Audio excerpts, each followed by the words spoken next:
Alright, you guys, and welcome back to another video.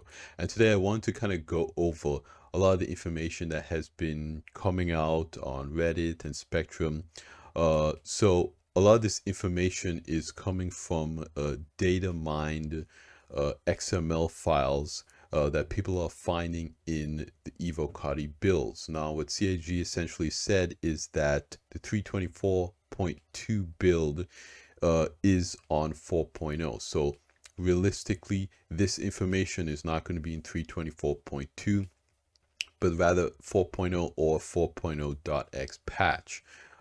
There's also the potential that some of this information can come in around CitizenCon and IAE. So kind of take all of the information that you're seeing here with a grain of salt. This is not confirmed information. This is data mine information. That's why I usually don't talk about leaks too much, but I think that because a lot of this information is ship related, kind of makes sense to kind of just speculate. But if you guys don't want to be leaked or you don't want to hear any of this information, I kind of just wanted to give you this spoiler alert right at this the top of the video. Okay, so now let's just get right into this information.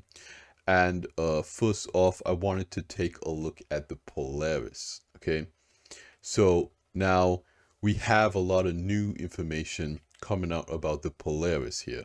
Okay, the Polaris is going to have dual size 6 ballistic weapons on the main turret. This is an upgrade from the dual size 5s that were on the front of the turret previously. It's also going to have two quad size 4 turrets on top, okay, and 3 quad size turrets on the sides and at the back. That's going to be the bottom turret at the back, and it's going to have one missile turret at the top at the back, which many of us have seen during Fleet Week. And it's going to have 16 size 3 missiles on the front and 28 size 10 torpedoes. Now, I believe that these size 10 torpedoes will have to be manually loaded. So it's not going to be like the bombs on the A2 where you can just be in the pilot's seat and drop the bomb and it kind of loads the next bomb on its own. I believe you will have a rack of torpedoes and the person in the torpedo room will have to use a tractor beam and move that torpedo into the launcher for you to launch it. But that's not confirmed, but I believe that that is how that's supposed to work. And then it's supposed to have 7 auto aim point defense turrets, 3 on the top and 3 on the bottom. And from my understanding, these are size 1 or size 2 single guns, laser repeaters, I believe they are. So 7 auto aim. Now we don't know yet if these are missile defense turrets or if they are just straight up point defense turrets where you can essentially target a ship, and if a ship is hostile towards you, these point defense turrets will just automatically start shooting at them, kind of like AI. We've seen these point defense turrets on the Idris, so it's safe to assume that other capital ships will now have these point defense turrets. But a lot of people are thinking, this is kind of the precursor to AI blades and how that system will work. Maybe CIG is testing that out. Essentially, kind of like without the physicalized component, the ship or anything like that, the capital ships will have access to these things. So we're not 100% sure yet, but it is a welcome addition. It seems like the Polaris is going to be a very beefy ship. As well as that, we know the cargo has also increased from the original concept. I'm not entirely sure what the exact number is, but it seems like a lot of people have a lot of reasons to be excited about the new Polaris. Okay, so next ship that I want to talk about here is the MISC Fortune or the MISC Fortuna. Some sources have it named differently, but we're going to go through the components here. It's set to have 3 size 1 shields, one size 1 quantum, one size 1 radar, two size 2 guns, one salvage head, and one box printer. So basically, this is designed to be a medium salvage ship, kind of between the Vulture and the Reclaimer. Now, this is a ship that I've wanted for a while, a ship a bit larger salvage ship than the Vulture. I think, the Vulture is kind of a good size range, but is a small ship categorically because of its components, all of those small components. This seems to have a lot of small components as well, but those 3 size 1 shields is a step up from the Vulture. This also looks like it's going to be a soloable ship with the single salvage head. So I think that if they can get a cargo range, I would say around 40 SU, this is going to be the ship for me personally. That's kind of the cargo range that I think is the sweet spot for salvage. So you can go out there and salvage, the hull of a ship and the structure of a ship, and maybe get 2 ships. Okay, so I think that this is going to be a very interesting ship. A lot of people are going to be looking forward to this. MISC is an interesting brand for salvage, but I think that because of all the industrial ships that they have, it makes sense. So keeping in the MISC theme here, the next ship is going to be the MISC Starlancer. Okay, so this is actually coming in with 2 variants. It's coming in with a presumed building variant and a cargo variant. So this building variant might be like a base building or crafting version. And the cargo variant is going to be something that really competes heavily with something like the Taurus, because this is the Freelancer is technically competition for the C1 and the Cutlass. Okay, so you have the Cutlass, you have the Freelancer, you have the C1. So the MISC Starlancer is supposed to be competition for the Taurus, the 400i, the Corsair, the MSR, that type of thing. So this Starlancer is kind of a large ship. So you look at the Freelancer Max and how much cargo that can carry. The cargo MISC Starlancer, we might get like 200 SU of cargo with this thing. So this is going to be a very interesting ship for a lot of people.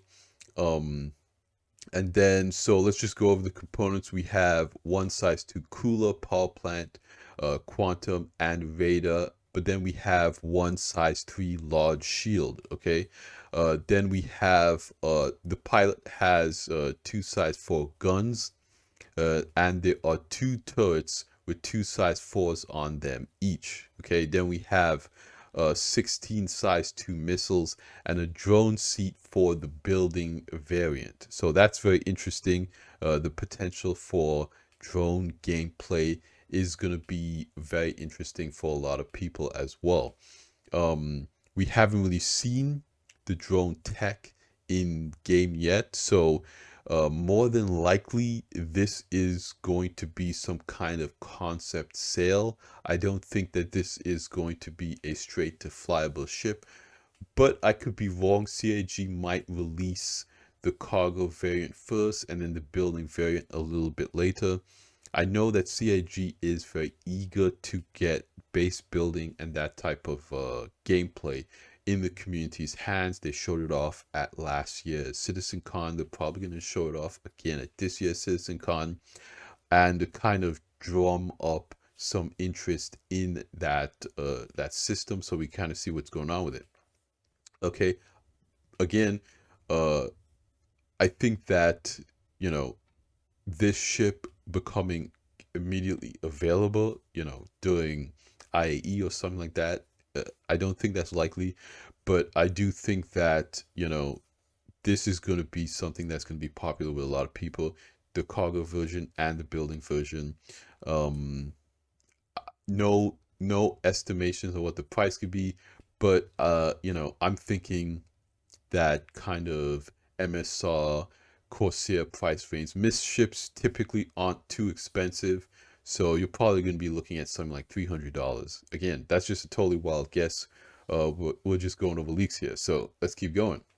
The next one that I wanted to take a look at, okay, is the Crusader Intrepid. Now, this is looking like a starter ship.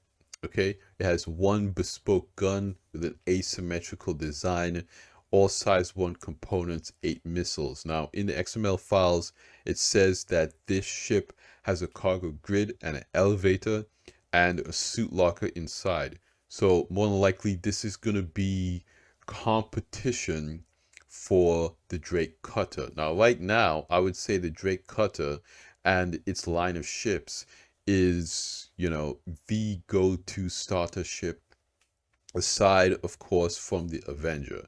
So if you want to get into Star Citizen for the least amount of money possible, I would say go for the Cutter. It is kind of a better option, in my opinion, over, you know, something like, you know, the Mustang or the Aurora. Now, Mustang and Aurora, they're not bad options, you know, themselves. They are good, but of course they can't carry a ground vehicle.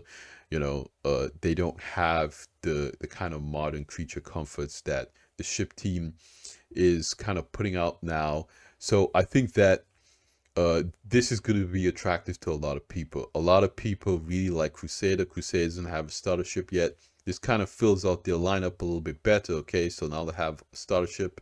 They'll have kind of like that Cutlass competitor with the C1 and that type of stuff, and they have the fighter with the Ares, and then they have the large cargo with the Hercules line, and they have passenger transport. So Crusader is looking like a mainline manufacturer, you know, kind of in line with RSI, MISC, and Drake. So again, I think that this is going to be a very exciting ship for a lot of people. It's looking like it's going to be kind of in that you know, Origin 100i price range. So I'm thinking maybe about $60. Again, I don't know for sure, but even at $60, I think it's going to be interesting to a lot of people. Okay, so moving right along, we got a lot of ships to go over. Now we're getting into a little bit of ground vehicle here. We have the Grey Cat Cav, size 0 components, 0 guns, missile rack, most likely a ground vehicle. Now, this is kind of interesting, okay? There is some conflicting information with this ground vehicle. I do know that CIG had other kind of concepts for Grey Cat vehicles. There was this one kind of like ATV type ground vehicle. This with the missile rack, 0 guns, I think that I'm not entirely sure. This is supposed to have a cargo grid on top as well. But again, there's some conflicting information because there's also an Argo ground vehicle that is kind of similar. So I think that you know, this could be a you know, competition for like a, you know, one of those Cyclone AA platforms, kind of like at a lower price. It is kind of unique for Grey Cat. After all, Grey Cat is known for a lot of industrial stuff. So them getting into, you know, military, having a missile rack, that type of stuff, I'm not sure if the missile rack is going to end up being on that Argo, because again, we're looking at XML files here. So the naming scheme for some of this stuff might not be 100% accurate, because you got to think about what's happening here. So when the developers get into the engine to develop the game, they have a bunch of file systems for stuff that they, you know, need to pull from, and so they might open a file and name it wrong. So we were not entirely sure if that, you know, we're looking at the right thing here again. So that's why I say definitely take everything with a grain of salt. You know, this is not set in stone stuff, we're looking at data mining information. So the next one, of course, is going to be that Argo CSV that, it's going to have all size 0 components, 0 guns, most likely a ground vehicle. We're not sure if it has wheels or if it'll be able to hover. Again, I believe it has a type of cargo grid or cargo rack based on the file names. So this is going to be pretty interesting as well. I believe that, it might be like some type of hover trolley type situation. I know that CIG said that they they had the hover trolley in for 324.1, but there was issues with it, so they had to pull it out, and it's coming back. So I don't know if that's the Argo thing or if it's going to be branded like that, or if we're going to be able to purchase it with real money, or if it will just be a purely in-game thing. I'm hoping that the hover trolley is purely an in-game thing. But this looks like you will more likely be able to buy it with real money. So this might be a different vehicle altogether. Okay, so next I also wanted to talk about the Mirai Guardian and the Mirai Guardian QI. Okay, so the Mirai Guardian looks like it's going to be a heavy fighter with an interior like the Vanguard. And we kind of saw, a lot of people are presuming that this is the ship that we saw teased at CitizenCon last year that looks like the Mirai Fury, kind of like a larger, heavier fighter version of the Fury. And there have been leaked images of this ship. I believe that some people, found images of it. Well, again, I won't show that in this video, but it looks kind of like, a larger, heavy fighter version of the Fury. And the Fury is a very capable fighter for a snub fighter. So you can imagine how dangerous this thing can be. In the XML files, it kind of seems like it's named as an interceptor, and people have data mined that it does have very fast speeds. So it looks like it might have interceptor capabilities. A heavy interceptor is kind of an interesting concept. I don't know what that's going to look like balance wise, but having an interior like the Vanguard is interesting. Essentially, the files said that there is a suit rack or lockers on the ship. So again, that kind of leads us to believe that it has an interior like the Vanguard. And then the QI variant might not have an interior, but it has a quantum dampener. Now, this is very interesting. I think this would be kind of like in direct competition with the Scorpius and Terry's version, the quantum dampening version. So again, the Scorpius is kind of like the X-Wing, and the Guardian is kind of like the TIE fighter here. So you have the heavy fighter version, the standard heavy fighter version, and then you have the quantum interdiction version. So they kind of can fly in sets together. This is going to be very interesting for a lot of people. I think a lot of people like that Mirai aesthetic. It's this brand as a new sub-brand of MISC is a very interesting kind of way for CIG to go about making, ships in this new class. And, to tell you the truth, MISC doesn't really have a heavy fighter or a lot of combat ships. So I think that finally adding a ship like this is going to be very interesting for the brand, the sub-brand, whatever you want to call it. So next, moving on, I want to take a look at the new Zeus ship, Zeus ST. Now, we kind of saw this at CitizenCon, actually, in some of the promotional materials. There was another Zeus variant from the 3 that we saw. So this variant was the ST. It had kind of like gray and blue. It looked like it had more windows than the other variants. This is looking like it's going to be a passenger or luxury version. In the XML files, it essentially said that there was passenger cargo.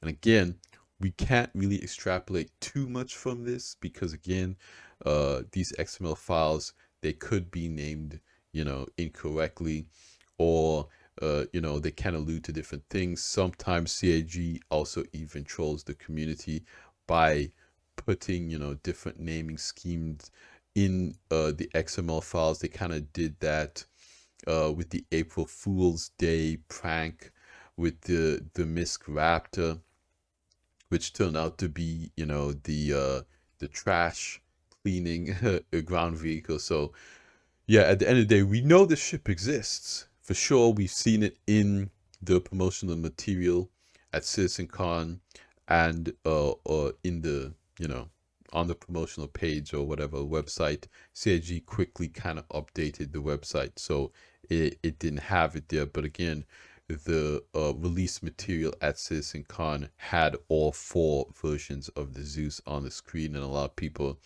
were able to kind of put things together. Some people were, you know, kind of theory crafting what this ship could be, but it's looking like it might be kind of something like the Phoenix. You know, the Constellation series has 4 variants as well, so it makes sense for the Zeus to have 4 variants, and for this version to be like the Phoenix, and you know, be able to transport passengers and have a little bit more luxury. So that's going to be pretty interesting. The next thing that I want to take a look at is going to be the Crusader A2 is getting an update. It's getting new 60 carpet bomb rack. Again, this is what people have extrapolated from the XML files. So, you know, this is going to be very interesting for the A2. We know that the A1 has, it's not really carpet bombing, but this was something that CIG said would be coming with the A2, was that there would be different bomb versions. So apparently it might be like the bombs are right now, but then it opens up and other bombs come out of it. So I'm not sure. Or it may be a system where there's just 60 bombs in the rack, and you can, you know, choose to drop out, you know, quadrants of that, or groups of bombs. But carpet bombing is something that, again, is something that was supposed to come out with the A2. So it finally getting that functionality is going to be pretty exciting for a lot of people. And again, that's not something you're really going to have to worry about updating or anything like that. I believe that maybe perhaps it might be something that you can just buy in game, so you can swap out your Moab module for the 60 carpet bomb rack. Again, I don't think CIG is going to sell this. I hope not. I think that, again, this is going to be a buy in game update for the A2. It might mean that the A2 comes with no bombs in the future and you have to buy them in game separately. Again, I really don't know how CIG is going to roll out this change for the A2. But again, more likely it's just going to be a module that you'll be able to buy at in-game and just kind of swap it out in the vehicle manager. So those are all the updates to ships, leaks that we've been finding, that I've seen on Reddit. I just wanted to kind of compile everything into a single video for you guys to be able to be like, okay, these are all the ship leaks that have been coming out recently. So yeah, let me know what you guys think about these changes. Let me know what you guys think about the Polaris. Are you going to try to solo the Polaris now? I know a lot of people were saying that on in the leaks thread, that they're going to, you know, solo run cargo with the Polaris now that it has a point defense system. Are you excited about the Starlancer, the ability, you know, to carry more cargo and build bases? Are you guys excited about the MISC Fortune, a larger salvage ship? I know I'm very excited about that. A ship like that, again, I might end up upgrading my voucher for a ship like that to be able to have more room in the cargo grid. Are you guys excited about the Guardian, the Intrepid, the ground vehicles? I want to hear everything from you guys in the comments down below. Thank you guys for supporting the videos and the channel. It really means a lot to me. But that's going to be it for me in today's video. like I always say at the end of these videos, you guys, like the video if you liked it, subscribe if you want to see more, and I will see you guys in the next one. Salute.